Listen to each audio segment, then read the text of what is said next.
Mali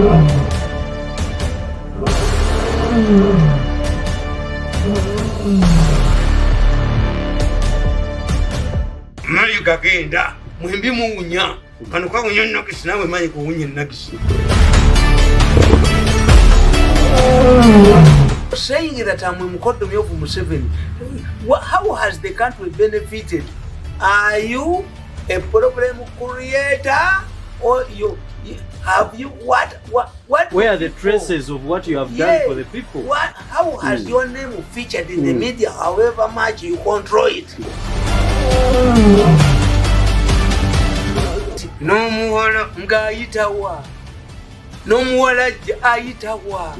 Who can campaign for muwala? Ayira tikisoboka nebo muyiwa sente zifana zitia.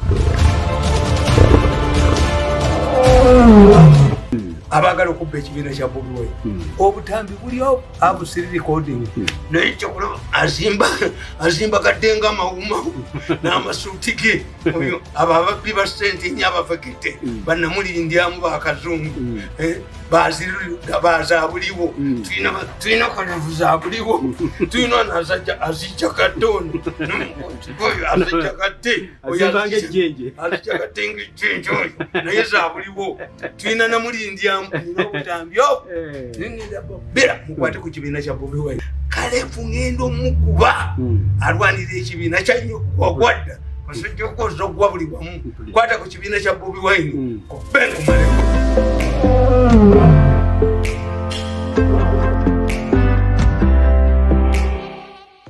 Mbaniriza mu kitundu kyaffe kino ekirala ekya programu yammwe ŋŋanze eyitibwa Political Dose.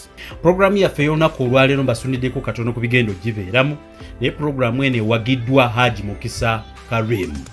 Haji Mukisa Karim musajja musomi wa dduwa.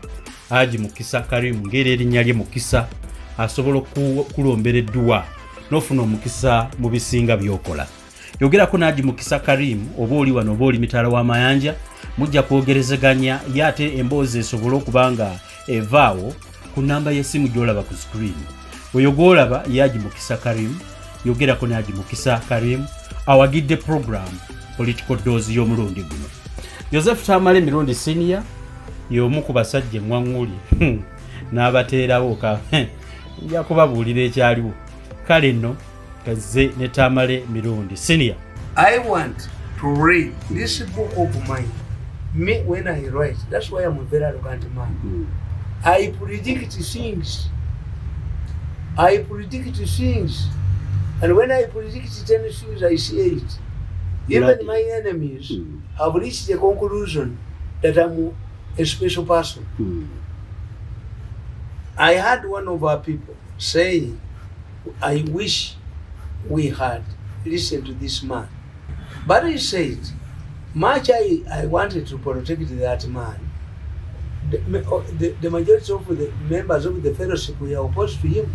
There was a stealing group that was stealing money, money intended for service delivery, but it was composed of very powerful people. That's why I'm telling you, a fellowship, it was a subterfuge in the government. But of all of the powerful people, many powerful people in the government, except Museveni. That's why I have hit it, and it is in the judiciary. I said that because I'm talking about first families. The first family, I said, first families' fears are justifiable. This is what I wrote. I said, first families everywhere are preoccupied with the fight to protect the power through elections defeat or death of an incumbent.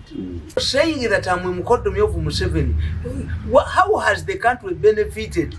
Are you a problem creator or you have you what where are the traces of what you have done for the people? How has your name featured in the media, however much you control it? Does your name feature for good things or future for Ubusuma n'obujozi? So I tell you, in Malawi, the late president wa Mutarika ensured that his brother was in a position to succeed him upon his demise. However, the constitution did not provide for vice president Joyce Banda because the two had run on their senior Wamutalika on the same ballot.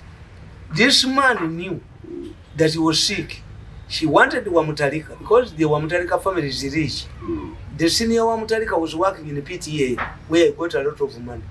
So when he realized that when the doctors told him that he was about to die, she wanted to appoint his brother vice president.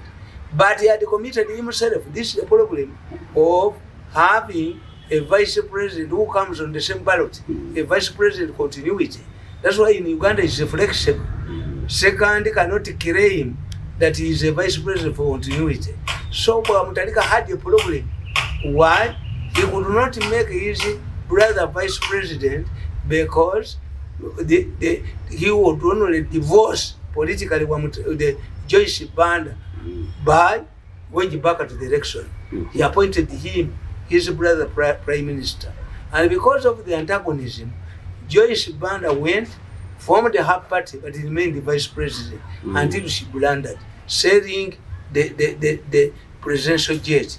At one time, she even begged the Botswana, after selling, she engaged instead of attending to national issues, she was involved in the planting maize, appearing with the peasants. This is how she lost. Another important factor was that the younger Wamutalika was popular in Malawi and they had the capacity to bankroll his election campaign. This is also important. Election is, as I put it out, politics is the name and the money. You can like a wedding. If your brother, your twin brother does not have money to buy a wedding suit, you can replace him with another man. If a man is interested in having an affair with the matron, he can even decide to dress the couple. So campaigns. But in the recent you've been saying this Iniro thinks that he can use money. And you are appreciating the role of money now. Does he appeal? No. When it comes to the public, yes. I don't know his stand. No. The group is seen as a bunch. I say, in Uganda, members of the mafia gang lack a leader with such a political ally. The group is seen as a bunch of criminals. The Ugandan mafia gang admires its Kenyan counterparts. They exaggerate the use of money in the politics, and they have failed to examine how the Kenyan mafias got the money. The Kenyan mafias were helped through a grant by Britain and West Germany with 500,000 pounds to enable Kenyatta's government to buy assets.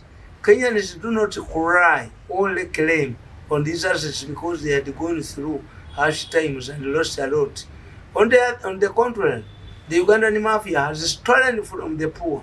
Some very formidable groups like taxi drivers, market vendors like Owino, where this woman is urinating. The woman is urinating on people. And I've heard Tumwine has denied any links with this woman, not only as woman. And Tumwine is investigating the activities of the woman. Anyalira abantu abane ku mitwe, anyalira abantu akasajja kabuketi ne kakuba. Onyalira abantu b'Owino nga baba. Gwe mukaze kwanyalira abantu b'Owino. Gwateka Owino. Are you related to Owino? These are troublemakers who should put under lock and key. On the contrary, the Ugandan mafia has stolen from the poor. Some very formidable groups like taxi drivers, market vendors like Nakasero and Owino, whose land has been grabbed, not their tormentors, and they are paid for their blood. This is why Tumwine, the powerful Tumwine, the Tumwine who refused to go to parliament when he was summoned over safe houses. Tumwine, I have been reliably informed, has denied any links with this woman, Owino woman. And he says he's investigating. Oyo mukazi aina minister gwa sente kukumya mu Kampala amwe mitwala 5. Waliwo minister omulala gwawe million. Waliwo minister kukumya ngolo rupi kukumya wa mu Kampala kukumya ngolo rupi tayogera. But mukoza akata tax pa obi green tujja basiba sente zonna tuzibajjeko bamulete Kabangali Diana ajja kulabikako nga Zaali ajja kumyuka nakale tulimulabako nga ali Kabangali akulo tulimulabako nga abantu bamunoonya bwasibira abantu obwereere. Things are going to change. Kugamba another method of a successor, choosing a successor by first family members. Another method is where a leader chooses to close confidence and puts them in government as possible successors. For example, Nyerere kept the former Prime Minister Sokoine and Salim Ahmed Salim. When Nyerere realized that Tanzania needed a fundamental political and economic shift towards capitalism, the two ran in an election but lost to former Vice President Ali Hassan Mwinyi. Bano balowooza nti boboka ffe tulina okubeera because you are inward looking. You have not helped anybody. The Kenyan mafia agreed to Moi. Why? Moi was rich like them. Muntu muyinza kulya buli kantu konna ne mulowooza naffe ababakoledde tulina kubwambwa zammwe. You create Bobi Wine now. Why I predicted that Bobi Wine will not cause trouble because he's as rich as his family has accumulated. Omukoya alina okujjana kujoga kunika kunyalika kanyuge yatwale 5 billion gwembwa kanyuge tosobola namuba mukubye mugani. Tebalinya ku mutwe tebalinya kuti tebasobola yadonna ku lumu. Nindi ndala tuyinza kunjoga buno obuvuko bwajja buwunya oluwumu ogumiikiriza nolina gavumenti namulabako nga mwavu ate nga bapulaninga kuleeta baana baabo Anyajja who is marketable. We have 5 years ahead. Who knew about Bobi Wine? Do you think why should Mbabazi go and meet bishops of the Anglican Church? Abaganange wendi. You will see people fighting over succession. I see. Yes. Which has started. And when 3 dogs fight over a dog, the one that does not push the another, yeritwala. Ojja kulaba abadduka kubanga tebali inward looking. You are inward looking because you not politics is comradeship. Politics is alliances. If you eat alone, ate bakyaba n'abayamba. Era tuddemu tubakkirize nga muli amwekka. In 5 years, you must change. Emputegeze, akawutale kagenze, takisi egenze, bizimbe bigenze, ttaka ligenze. Nemuleeta omukazi n'atawanya ab'omuwino, bamwagala okubbamu. Nobba ennyama nga gw'ogitwala, nobba amata nga gw'ogatwala, n'olumba ennyanja nga gw'ogitwala. Nobba ennunu. Kati butale. Who can vote you? Bakuvoting. N'otwala takisi. Kakati gwe tukuvoting. Nebiikwawa tojja bitujja kutubisasula omusolo. Bwe tusobolera ddala abantu beeyiwa mu luguudo ne bakuba. International community cannot allow a gang of criminals to take power here. Kasooli be bamutwala be bamukaalira. Sukaali be bamukaalira nagwe. Ne bakatwala. Omuntu asigaza ne bagabba. Ebikajjo ebusoga. Baliwo. Ebusoga ebikajjo byabuza muntu omu. How can these people vote you? Kakati ebyo balina bitunulamu. Politics is for alliances. Abantu babuuza gwe mirundi abakoledde bwoti olinaki kikyola kyotulaga kalowooza kunia ku mutwe ngwanzijewo ateekawa ddwana ateekewa ngubye mulenzi gwe toddangamu mukumanyira lwokuga toddangamu kumanyira anzita alabe alabe wadduka ye muzeeyi nga twogera ku ebyo ebyokugira ani atwala ettaka lya Rhino kubana lyo tuwulira balikaya. I tell you, Arab Moi in Kenya left the country guessing without a president for years. He feared any of his colleagues to succeed him because had humiliated them. However, when the opposition picked his former vice president, Mwai Kibaki, whom he had humiliated on a number of occasions, he picked Uhuru Kenyatta Kikuyu. This decision was tactful. He knew that the Kikuyu could not vote anyone outside their ethnic group. He did not pick Raila Odinga, whom had detained for many years.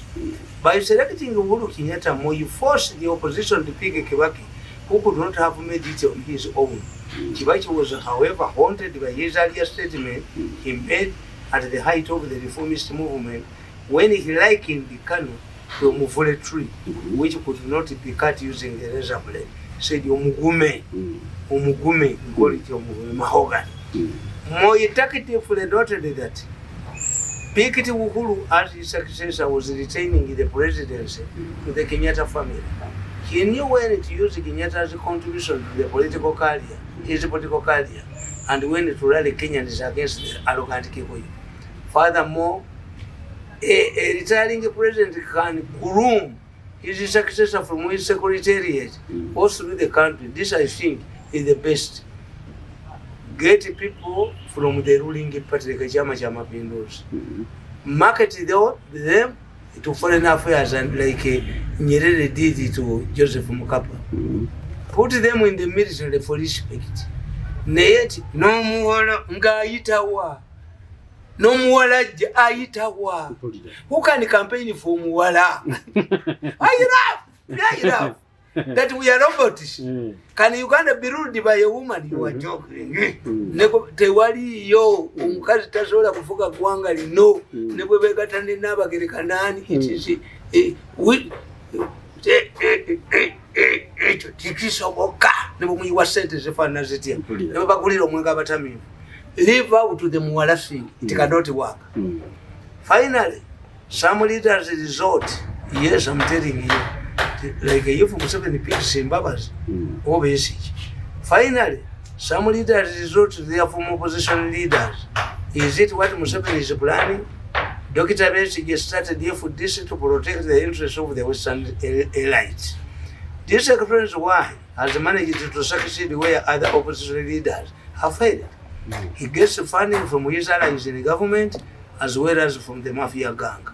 Although his career base has never attacked the activists of the mafia gang and only concentrates on the excesses of Museveni as an individual. More so, it is up to Museveni now. If he wants members of the first family to succeed him, they must choose a credible person who can appeal to the population. Muwala, that is rubbish. Muwala, that's rubbish. You cannot. Even God cannot do it. I'm a honest man. Even God, anybody who is floating the idea of Muwala is talking nonsense. So you must get a person who appeals. You have 5 years to groom. Put him in the army. You have had a lot of years. Let him identify with involved in charity because their ministries. It is very embarrassing for the president to talk about, to complain about UP when his wife is in charge. Of course. The young attention chimanyi. Omuntu kwe tugenda okukwata wano. Omuntu kwe tujja okusiba sikakooza. No. Omusajja musoga tumumanyi akolagana n'ennyini nsi amanyiddwa. Omusajja omusoga nkumanyi bw'ofuga ministry education era baagala kutwalayo nga permanent secretary naye tujja tukumanyi musoga gwe tukumanyi musoga gwe gw'olya ssente mu education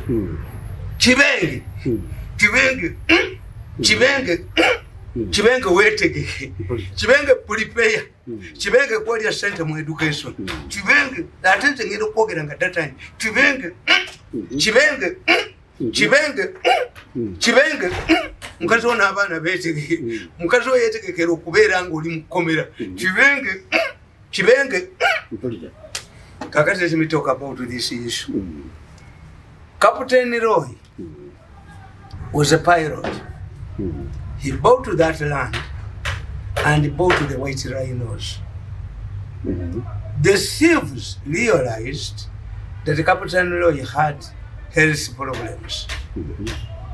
What these thieves don't know, I'm closely related to one of the wives of Captain Roy. Yes. I've gathered the information. I know when I'm going to embarrass them. Musingus. I know why you removed the other man, a Muganda man from Wildlife Authority. Musingus. If you think that buying a white rhino is easy.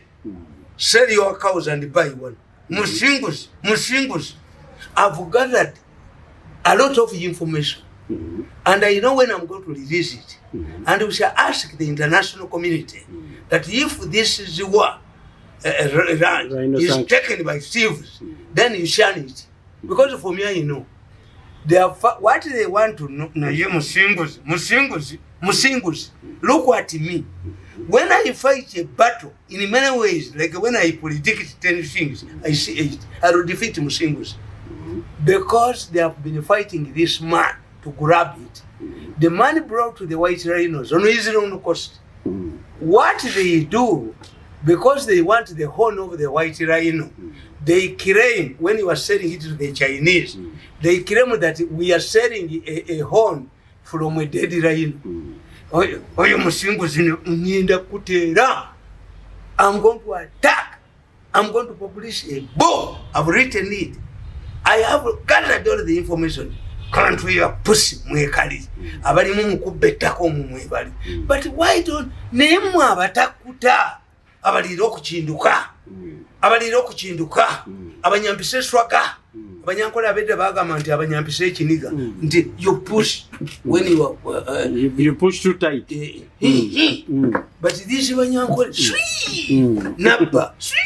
Musingu zayagala kutwala kintu cha rhino. Do you know how a rhino costs? Ziwa Rhino Sanction. Yes. Sanctuary. It was established by Captain Leroy. I'm closely related to Captain Leroy through one of their wives, his wife. I've gathered ample information. Ngenda battles, ngenda kuba. Do you know why the other man went? Do you know that we know what destroyed $50,000? I know it. Muve ku kintu ky'omusajja. Musajja gwe musinguzi genda osingule ente ezo. We shall appeal to the international community. If the grabbers have taken this ranch sanctuary, shun it.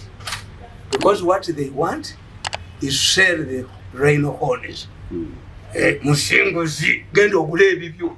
You go and buy your own white rhinos. But we hear landlord never know baganyo kwatagana over the land. When does it happen? When was it started? I have all the information. Musinguzi njakusingula. We shall appeal to the international community. You will not get tourists there. Musinguzi gendo singule ntezo. Musinguzi singule ntezo. Singule ntezo. Yes. No, we shall not allow thieves. They are saying because if you are no. I have all of the evidence. Mtwe ya pusi ya kitandika mwokupa. Mtwe ya pusi ya chirimu. I know all the key players. The man is not yet dead and he want to grab his property. Nenda kwa Musinguzi. Bagala zijjayo bazitwale mu park. Musinguzi nedda bagala kuziba. Bazire tako musajja. Twale yente ezo. Musinguzi take your cows there. Musinguzi tell your cows there. Mubye nyu.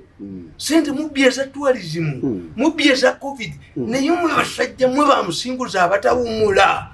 Katonda yabatuma makuti ya chi. Musinguzi katonda bw'atatya na musajja mulwadde afe. Kisajja gwe Musinguzi, you man. Let us stop it here. I'm losing my head, but I will expose these people as I usually do. Musinguzi, concentrate on your cows. Live with this man who developed this idea. Where else? Concentrate on Musinguzi, so big Musajja gwe. Wakaleta white rhinos meka. Tosunika binyo. Okubbe ebintu by'abantu buli kaseera.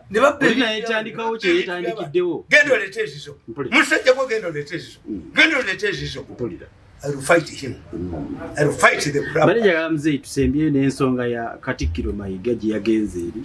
Abantu ne be Katikkiro Mayiga must realize that it is time out. This is how Baganda humiliates their Katikkiros. Me, the moment who tried to humiliate me, the Antwala President's office, I refused. Sitting near, I never entered that office. Coming near it, peeping through it. Never in my life. I know when I'm wanted. My mother used to tell us when we were young, even a dog knows where it is wanted. It is not wanted. Yes. I've not gone to State House for the last 7 years. I went there once. Can I take it to the president? You are stupid. If there is anybody who doesn't want to see Museveni, it's me. I worked closely with him for 14 years. Why do I want to see him? Mayiga should tender in his resignation because this will happen anywhere. At one time, he quarreled with Namboze, has been quarreling with others. This is a network. Mayiga has achieved. He came as a pauper, as a Minister of Information. I used to see Mayiga serving us whenever I met the Kabaka. He's now having a lot of buildings. Except if Mayiga chati another gundi ajja kujja omwetitingi nedda nawongereko Mayiga, you have stolen. Respect yourself and leave others. Yes. Don't be like a drunkard eyefukidde mu mpala tayagala kuva mu kirabo. You have done. You are going to be humiliated. Ngone Mayiga naye bw'abadde akola banne Buganda bwoti bwebeera. Mayiga should dawn on Mayiga. Mayiga, respect yourself. Siga nti okubye kabaka obwami no.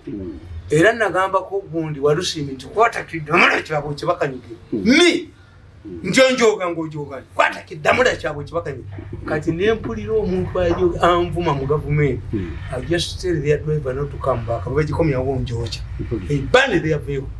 No jireta nti oneleke konti waliwo omukana erengedde. Motoka State House ojikuma ko omuliro. Mugamba tedda. Gwedda njikuma ko omuliro. Nze sibe. You see, I want my freedom. I'm a very arrogant man. Who have survived 8 years without a government job. I was telling my children, my family in the morning, nze sina loan mu banka, and I don't intend to get it. I live a comfortable life. N'olwekyo omukotoli njogako omukagenda ani abantu kubalala ku mitwe naye tajja kunniyako nabana abalala abani abantu ku mitwe gwe ne bakozesa ababasajja bakozesa ne babba ssente bone beekweka ne basiba olumala okulya ssente ne badduka gwe ne badduka ne bakusiba bakuba amakomera kakati bagundi look nti nasali talina mwana asiba mu kooti yakolaki naye obusungu ensi bwe bayinako basajja mmwe obujozi bw'omukozi. That's why for me I agree with the professor and some Kutesa that we should do the next 5 years should be for reconciliation. Omusango nga gomwasiba ku nasali mugumujjeko, omusango gomwasiba ku mukyalo ono bwatudde nga musente mumwasiba basajja mmwe mugumujjeko. Akasajja kana ka New Vision tuyina okukanoonya kakuba byandala faamu yako tuyina ogitunda kayina kakiri kayina ennansiga era nze buli lwendota ndoota omulambo gw'akasajja akali mu ovulo kakali ne mugamu butusi akasajja ne kakuba nkaloota bulijjo bwe tutakabonereza kulubya tajja kutegeera katusooke kano kadduke n'okuba omusajja wa St. Lawrence nti a man who was involved in an accident was using school girls in his school to force it to go because he has consulted nedda akasajja keetaaga kusasula akasajja kakubya abantu kababeeranga noono Mayiga nga bwe babeera nga bwe babba kabaka akawadde Mayiga genda mwembi muwunya kano kawunya nagisi nawe Mayiga owunya nagisi. Yes, Mayiga should resign. Otherwise, he would. Omanye kwenga buli kaseera lwogenda okwogera otya nti bagenda kujja bagenda kujjako bafumye Mayiga bamuwemula nkanamboze kali wali katudde. Finally nina obutambi obwo ngenda okuba obutambi busatu kuba Nuupu akamu ka mukazi akalala Kalefu waliwo Kalefu ayagala okuba ekibiina kyakubiwe Kalefu failure ya failure akala kono ajagala zamba kono naye ngenda bukuba obutambi ngenda kuba butambi naye ono gwa Kalevu abaana abasuze Masaka tajja kuyingira Kampala ono wamakoti ono wamakoti alinga na muŋŋonda no bwe bana abasuze Masaka n'akwata olwekyotera tajja kuwona bukunda ngenda kuba omukazi nako nakokulala ono ali mumawokota abagala okubba ekibiina kya Bobi Wine obutambi buli obo abusiri recording naye kyokulaba azimba gaddenga amawumawu n'amasuuti ge oyo abo ababbi ba ssente nnyo abafekete bannamulindyamu bakazungu bazabuliwo tulina Kalevu zabuliwo tulina nazajja azijja katono oyo azijja kate azijja kate ngejjenje oyo naye zabuliwo tulina namulindyamu nina obutambi ningenda bera mukwate ku kibiina kya Bobi Wine ngenda naye ono azijja kate oyo asije